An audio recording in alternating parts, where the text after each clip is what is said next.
Multimodal 2026. You join us at the Birmingham NEC on a slightly overcast day, and I'm here with Phil Rowe, who's the president of Logistics UK, and we're getting ready to talk about all things logistics. I mean, first off, this isn't your first time at this show, I imagine. No, far from it. I was trying to think back earlier on, Emma. It must be a dozen years or more, but it is a great show, isn't it? It really brings the industry together.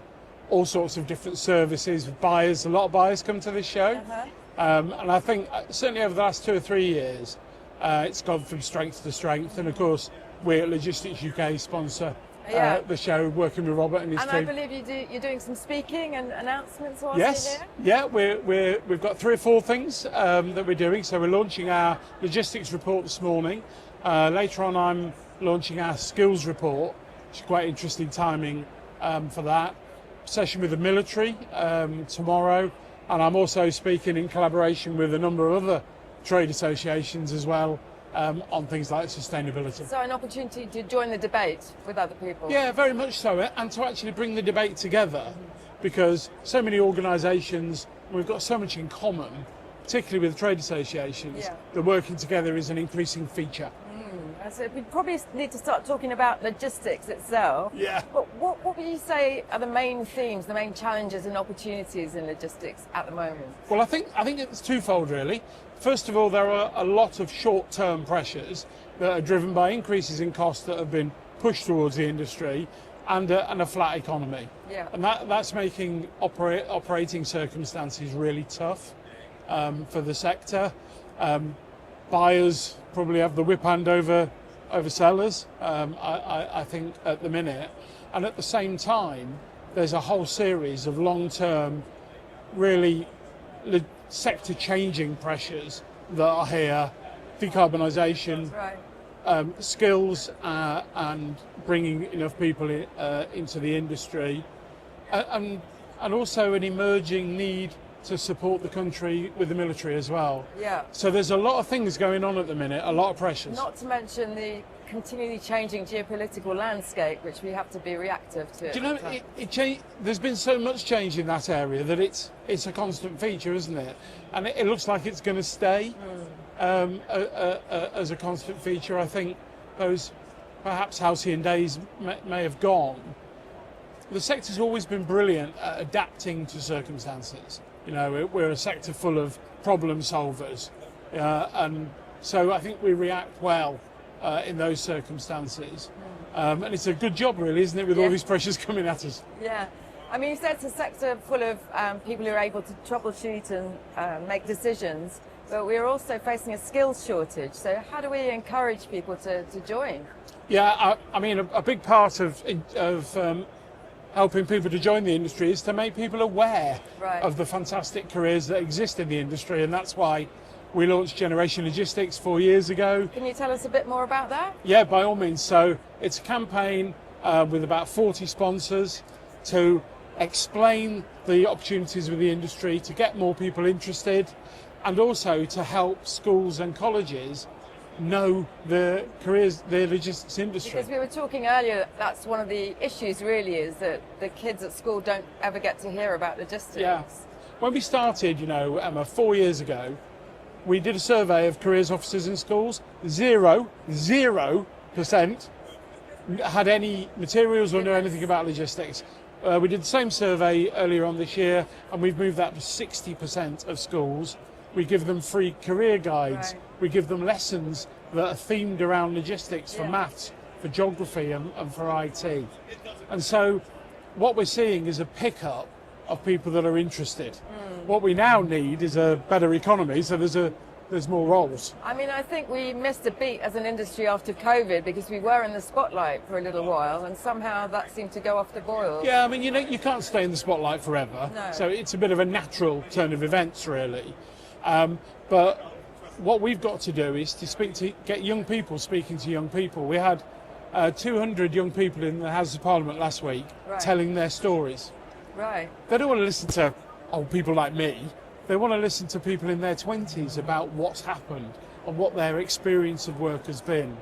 And about 40% of those stories are women talking about their roles.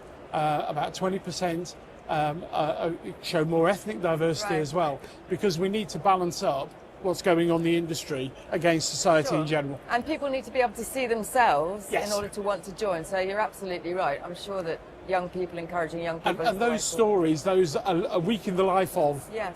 the stories, whether it's Asda, whether it's Siva, whether it's Nestle, whether it's a load of people who are here actually, a lot of sponsors are here, Malcolm's, DHL, etc.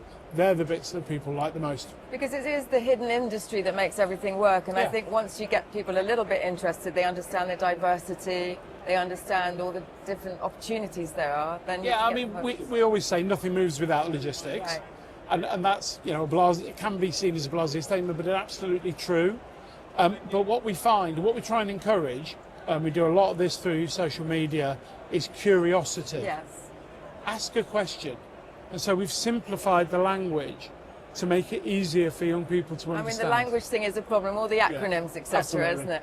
Yeah. Especially in air cargo, that can get really Yeah, confusing no, very we quickly. all love our acronyms, don't we? It's Yeah. a defence mechanism of it. Yeah, absolutely. So that's interesting about the training. Have you got any other initiatives that you're involved with at the moment? I think you mentioned the military. Yes, so we've just at the turn of the year, we were asked by the Chief of Defence Logistics and Support, Admiral Andy Kite, Vice Admiral Andy Kite, give him his full title, to co-chair a project with the military to help the military by bringing private sector logistics businesses to work with them in collaboration. Okay. So we had our launch session a couple of weeks ago. Okay. We've got a couple of sessions actually here, one today, one tomorrow, where we're really bringing together, and this is where your acronyms really explode actually, yeah. You get military acronyms Yeah. and logistics acronyms coming at you. But it's all about how will the country work as we head towards military exercises or God forbid, towards any kind of conflict. Because they've had their stuff shrunk, really, haven't they, over the years? Yeah, I mean, we're seeing all the debate about this. It's Right. very vogue in Parliament at the moment, but there has to be a turnaround. Yeah. You know, the defence infrastructure has been reduced for the peace dividend, Yeah. and now we need to be able to add capacity quickly and in a trusted manner. I think we have learned from COVID in that regard, that though you can't build that trust in an emergency, Right. you need to spend time together. And so at Logistics UK, we're bringing our members and our experience to that programme as we go forward. Yeah, but really good start so So far. learning from each other, basically, Yeah. moving forward. Anything Yes. else that you want to share with us? I guess the skills report is. Okay, what's that about? So this is really our annual review of skills, not just in terms of quantum, but also in trends and tendencies going forward. And we launched that today. What we're seeing is perhaps less of an immediate shortage in a lot of areas. There is still some, but what we're seeing, particularly I think out of the changes with the apprenticeship system, is now an issue about how do we upskill people? How do we, because Right. there was a lot of use of apprenticeships to do that. A number of those have been taken away. Yeah. So we think the challenge is going to be how do we generate those next set management sets as well as driver sets. You know, the average age of a warehouse manager in the UK is 47, Wow. which is, drivers are 48. Goodness. So we've got to not just bring people in, as we talked about, we've also got to develop and upskill them while they're with us. Okay. Well, it's been an interesting conversation. Would you like to leave us with a thought about the shape of logistics over the next 12 months? Yes, by all means. I think we will continue to be under that short-term cost pressure. The cost of employment has gone up, business rates has gone up. So I think things will be tight. I hope that we will see a recovery in the economy, possibly if some of those conflicts you were talking about get through. But I think what we'll continue to see is really committed problem solvers, Yeah. working hard with their customers, figuring out where to go next, figuring out how to do more and more experiment with decarbonisation, bringing young people and developing them within our organisations. It sounds exciting. Yeah, the future's good. There you go. Thank you very much. It's Thanks, been a Emma. pleasure. Take care.